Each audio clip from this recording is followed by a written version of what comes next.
Syukur.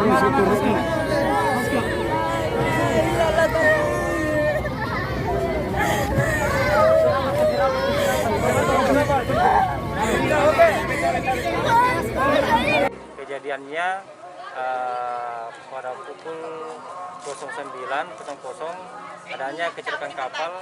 Baik, hari ini untuk satu orang korban yang dicari dari 12 korban kemarin di perahu yang dimaksud 12 orang korban terbalik atau tertabrak dengan longboat lain dan 11 orang ditemukan, satu orang yang dicari.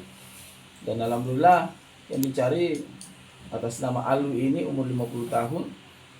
2 hari kita cari dan hari ini kita temukan pada pukul 08.45 sekitar 100 meter dari LKK.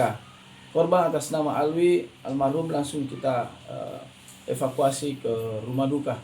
Sehingga kami sangat berharap bahwa yang melakukan pelayaran atau melakukan penyeberangan dari di perairan Jenggo ini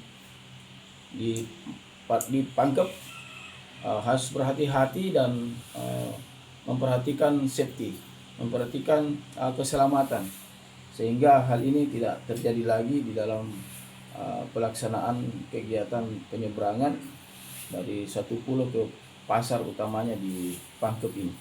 Demikian, terima kasih.